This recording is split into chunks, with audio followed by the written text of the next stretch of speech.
आईना असंच वाटेल की हे सगळं आपण घडवून आणलंय. आपल्याला माहिती आहे ना आपण काही केलेलं नाहीये, मग कशाला टेन्शन घ्यायचं. आणि हे बघ, तसंही भैरवी ना स्वतःच्या कृत्याची जबाबदारी कधीही घेत नाही. घेतली आहे कधी तुम्ही जबाबदारी?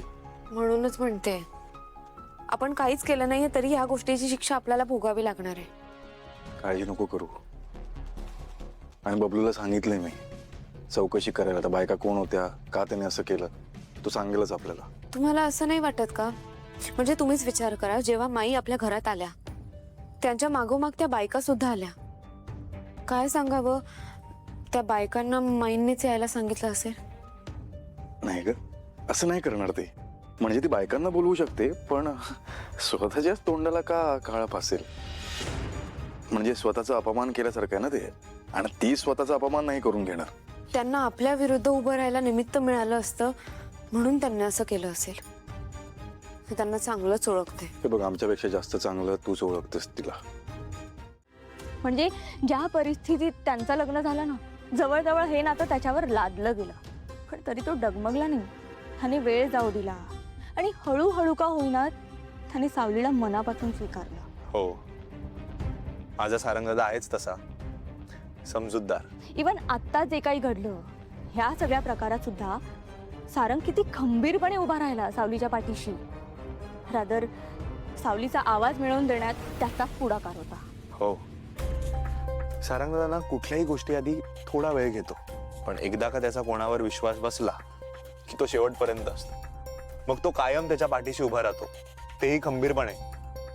तेच तर काम असतं ना एका नवऱ्याचं. हो, म्हणजे तुला नेमकं काय म्हणायचं? नाही म्हणजे आता सुद्धा सावली आणि मम्माच्या जुगलबंदीमध्ये सावली जिंकली. कोणामुळे?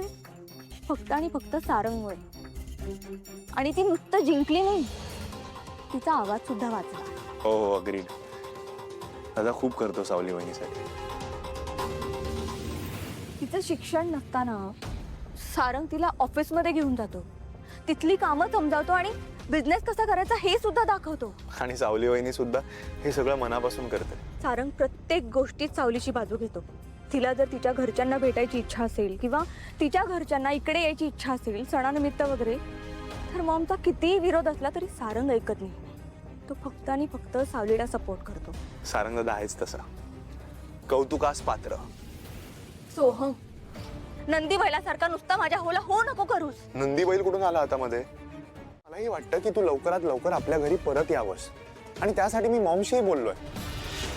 पण आता मॉम ऐकत नाही, त्यात मी काय करू तोच सांग मला. हे बघ, तू काहीही कर, ज्याने मॉम मला घरात घ्यायला रेडी होती. ठीक आहे, काय करू मी? आता ते मीच सांगू? हो, ऑब्व्हियसली तुला मी काहीतरी करायला हवंय ना, मग तूच सांगायला पाहिजेस. चल, तू जे म्हणशील ते करायला मी तयार. सांगू? सांग.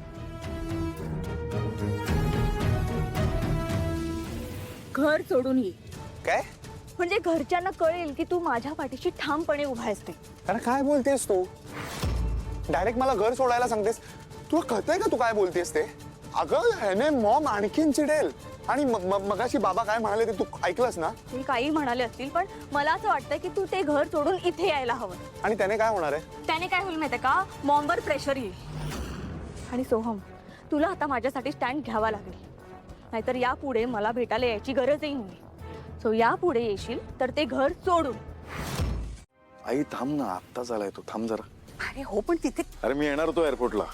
हा म्हणाला एकट्यालाच बोलवलंय म्हणून नाही आलो.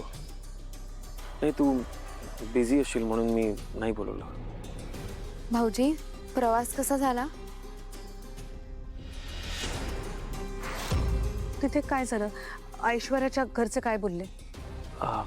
काही नाही, तू काय सांगितलंस? जे घडलंय ते सांगितलं. अजून काय? जे घडलं ते सांगितलं म्हणजे? मॉम, थकलोय, झोपतो.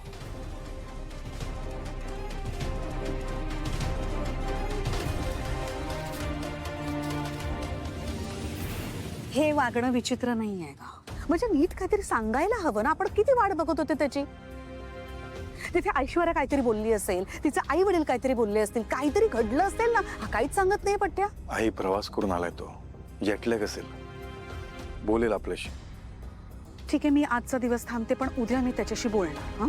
आजचा दिवस जाऊ दे.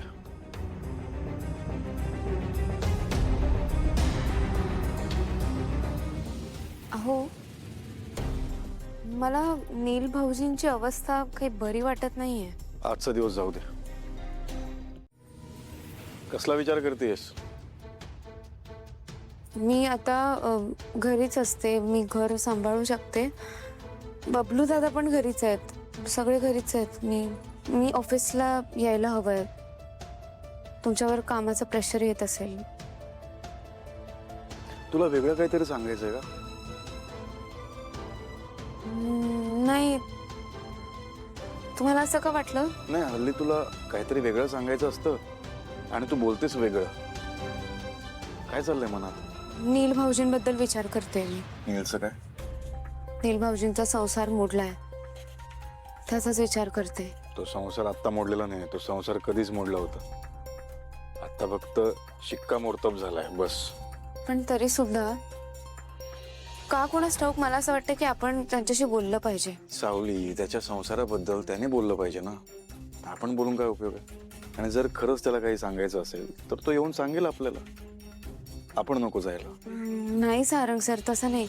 मला असं वाटतं की आपण पुढाकार घ्यायला हवा. अशा परिस्थितीत त्यांना आधाराची गरज आहे ना. कदाचित आपण जेवढं सिरियसली घेतोय तेवढं सिरियस नसेल तर, म्हणजे त्याच्या मनात काहीतरी वेगळा विचार चालू असेल तर, जेटलॅग असेल. नाही, हे नक्कीच काहीतरी वेगळं आहे. आपण प्लीज बोलूयात ना त्यांच्याशी, प्लीज. बोलू.